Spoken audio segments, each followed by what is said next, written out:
بالله من الشيطان الرجيم بسم الله الرحمن الرحيم والمرسلات عرفا فالعاصفات عصفا والناشرات نشرا فالفارقات فرقا والملقيات ذكرا عذرا أو نذرا إنما توعدون لواقع.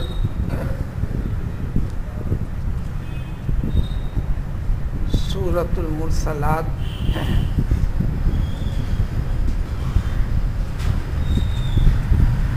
جو چھوٹی چھوٹی 50 آیتوں پر مشتمل سورہ ہے، سورہ مکی ہے.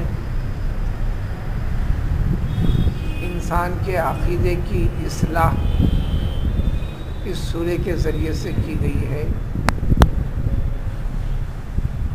اسلام نام ہے دراصل حقیقت میں عقیدے کا، عقید توحید کا. اس عقید توحید میں سب سے زیادہ اہمیت ہے کہ انسان کو اس زندگی کے بعد والی زندگی کے بارے میں یقین کرنے کا. قرآن نے اسی یقین کی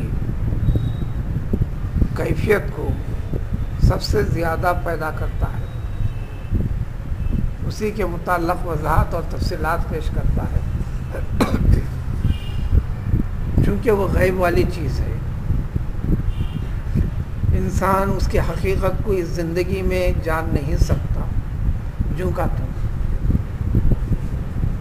لیکن انسان کی سمجھ کے مطابق اس کی سمجھ سے قریب تر کرتے ہوئے رب العزت اپنے مقدس کلام کے ذریعے سے، اپنے انبیاء کرام علیہ الصلوۃ والسلام کے ذریعے سے انسان کو اس حقیقت کو یاد دلاتا ہے.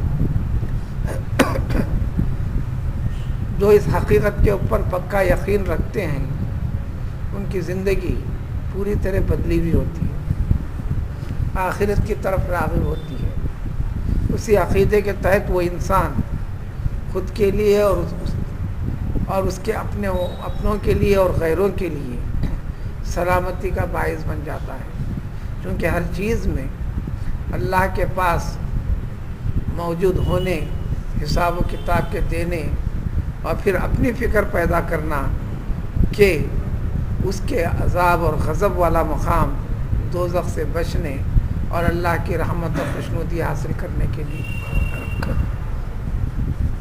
لہذا جتنے سورے جن کے شروع میں یہ لکھا ہوا ہوتا ہے کہ یہ سورہ مکی ہے، وہاں صرف اور صرف عقید توحید کی اصلاح ہے. اسی عقید توحید، عقید آخرت کی اصلاح سے متعلق اور اس میں یقین بڑھانے سے متعلق اور وہ واقعات کی ایک حقیقت ہے اس کو یاد دلانے سے متعلق اس سورے کے اندر تذکرہ ابتدا سے انتہا تک وہی ہے.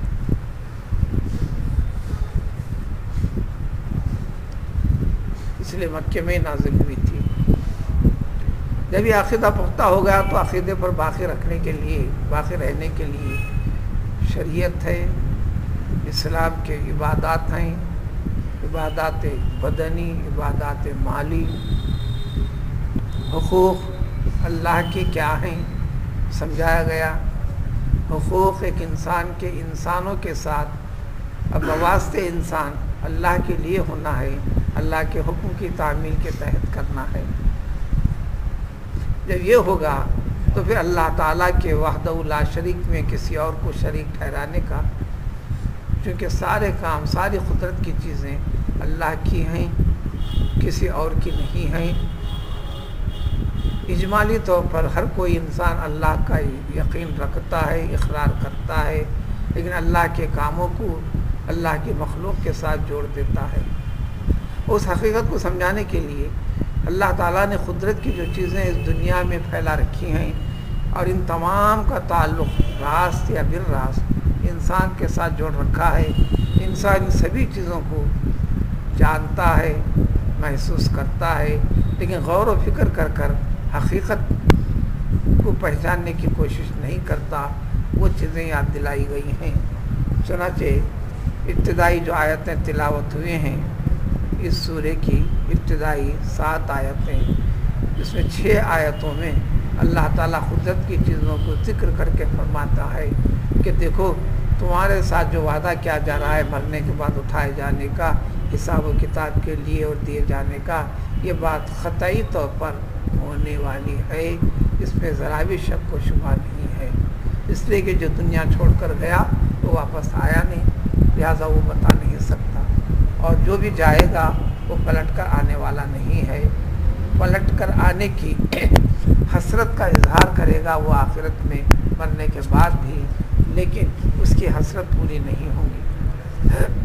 لہٰذا انسان کی زندگی کے اندر ہی جو کچھ کرنا ہے اس کو تنبیہ کر دی گئی اور تفصیل بتا دی گئی۔ والمرسلات عرفا فالعاصفات عصفا والناشرات نشرا فالفارقات فرقا۔ اس دنیا میں انسان کی زندگی کو وجود اس کے لیے ہوا کو بھی ایک حصہ بنایا۔ ہوا کی مختلف کیفیتیں ہیں، ان کیفیتوں کو پیدا کرنے والی ذات اللہ کی، اس نظام کو قائم باقی رکھنے والی ذات اللہ کی، اور اس کے مختلف کیفیتیں۔ یہی ہوا کبھی راحت محسوس کرتا ہے تو یہ راحت والی ہوا کس نے بنائی؟ یہی ہوا کسی انسان کے لیے مصیبت کا ذریعہ بن جاتی ہے، ہلاکت و بربادی کا، تو یہ ہوا کو بھیجنے والا کون ہے؟ یہی ہوا ہے جو بادلوں کو ادھر سے ادھر بکھیرتی ہے، تو پھر یہ طاقت اور کیفیت پیدا کرنے والی ذات کون ہے؟ اور پھر ضرورت کے مطابق برسات دینے کے بعد پھر ان بادلوں کو آسمانوں سے ہٹا دیتی ہے، آسمان کو صاف کر دیتی ہے۔ یہ سارے مناظر انسان کی زندگی میں چلتے ہیں، لیکن غور و فکر کرتا کیوں نہیں؟ اس کے پیچھے کون سی طاقت کار فرما ہے؟ چنانچہ اللہ تعالیٰ ان سارے نظام قدرت کو اہمیت جتاتے ہوئے انسان کو سمجھانے کے لیے قسم کھا کر کہتے ہیں کہ بھیجنے والی ہوائیں جو خوشی اور راحت کا کام کرتی ہیں۔ ایک بات ذہن میں رکھی جائے، یہاں کئی کیفیتیں 5 تا 6 صفتیں بیان کی گئی ہیں ہوا کی، ترجمہ ہوا کا کرتے ہیں، اسی کو ترجمہ بعض ترجموں کے اندر فرشتوں سے کرتے ہیں۔ اللہ نے ساری کائنات کے اس نظام کو فرشتوں کے ساتھ ہی جوڑ کر رکھا ہے۔ دوسری بات، مزید وضاحت تفصیل روایتوں میں کہ قرآن نازل ہوا، یہ سورہ نازل ہوا، یہ کیفیتیں ہوئی، صحابہ کو یاد دلائے، لیکن قرآن میں جتنی چیزیں ہیں ان کی تفصیل کہیں نہ کہیں قرآن میں دوسری جگہ بھی وضاحت آ جاتی ہے۔ یہ قرآن کی شان ہے، ایک چیز ذکر کر کر اس کی تفصیل بھی پیش کرتا ہے جگہ جگہ، لیکن ان چیزوں کو صرف اللہ تعالیٰ نے ذکر فرمایا، اس کا تذکرہ پورے قرآن میں کہیں اور طریقے سے اس کی وضاحت والی چیز آئی نہیں ہے۔ تو لہٰذا جب اس کی تفسیر جاننے کی ضرورت، صحابہ مطمئن تھے، زیادہ ضرورت نہیں تھی، پھر صحابہ سے جو علم حاصل کیے، تابعین اور طبع تابعین نے، انہوں نے کسی نے ہوا کی طرف اس کو ترجمے کو موڑا تو کسی نے فرشتوں کی طرف موڑا، لیکن کوئی فرق نہیں پڑتا۔ اور یہ کیفیتوں کی حقیقت کیا ہے اس کی وضاحت قرآن نے خود نہیں کی۔ لفظ ترجمہ ہے بھیجے جانے والی چیزیں جو عرف ہیں، معروف ہیں، جانی جاتی ہیں یا اچھی معلوم ہوتی ہیں، بس لفظ ترجمہ اتنا ہی ہے۔ ان چیزوں کی قسم، یعنی وہ ہوائیں جو تمہارے لیے راحت بخش کا کام کرتی ہیں، ان ہواؤں کی قسم، اور اسی طرح وہی ہوائیں جو تیز و تند طریقے سے چلتی ہیں، جس کے اندر انسان کے لیے ہیبت اور خوف والی کیفیت ہوتی ہے، اس کی قسم، اور پھر وہ ہوائیں جو سارے کے سارے بادلوں کو ادھر سے ادھر بکھیر دیتی ہیں، چلاتے ہیں، ان کی قسم، اور پھر سب ہونے کے بعد سارے بادلوں کو بکھیر کر ہٹا کر آسمان صاف کر دیتے ہیں۔ اور ان کیفیتوں میں بعض کیفیتیں جو ہوتی ہیں انسان کو راحت کی، خوشی کی، تو تو فالملقیات ذکرا، تو ذکر کی طرف ڈال دیتے ہیں انسان کو. وہ ذکر عذر کی شکل میں یا نذر کی شکل میں، یعنی اللہ کا تعریف کی شکل میں جو انسان کے لیے راحت ہوئی، اور اپنے گناہوں سے معافی وغیرہ کے لیے معذرت خواہی کرتے ہوئے، یا انسان کے دلوں کے اندر خوف پیدا کرنے والی، ہیبت کرنے والی کیفیت یہ پیدا کرتے ہیں. ان سارے کے سارے نظام کے بعد ایک بات بتانا ہے، وہ یہ انما توعدون لواقع، تمہارے ساتھ جو وعدہ کیا گیا بار بار بار بار مرنے کے بعد اٹھائے جانے کا، انسان کے سڑنے گلنے زمین کے حصے بن جانے کے بعد پھر دوبارہ اس کو زندگی بخشنے کا، جو انسان کے لیے محال معلوم ہوتا ہے، لیکن قدرت کے لیے یہ کوئی بات نہیں ہے، اور یہ ہو کر رہنے والا ہے. یہ چیز یقیناً ہو کر رہے گی. یہ کب ہوگی اس کی تفصیل اگلی آیتوں میں. جب قیامت قائم ہوگی، پہلا سر پھونکا جائے گا جو ساری کائنات کو ختم کرنے کے لیے. ختم ہو جائیں گے سب، فرشتے بھی، قریبی فرشتے بھی، صرف اللہ کی ذات باقی رہ جائے گی. جسے ساری کائنات کے وجود سے پہلے کچھ نہیں تھا، صرف اللہ تھا. کائنات کے وجود کے بعد بھی اللہ ہی ہے. سب کو ختم کرنے کے بعد بھی اللہ ہی ہوگا. جب پہلے سور کے پھونکے جانے کے بعد جو کیفیت ہوگی جانتے ہو وہ کیسے؟ یہ سارا نظام کائنات درہم برہم کر ختم کر دیا جائے گا، جس کی تھوڑی سی تفصیل، اس کی تفصیل کو قرآن نے کئی طریقے سے، کئی پہلوؤں سے قرآن میں جگہ جگہ ذکر ہے. تو اس وقت تمام کے تمام جو تارے جو چمکنے والے ہیں سب کے سب بے نور ہو جائیں گے،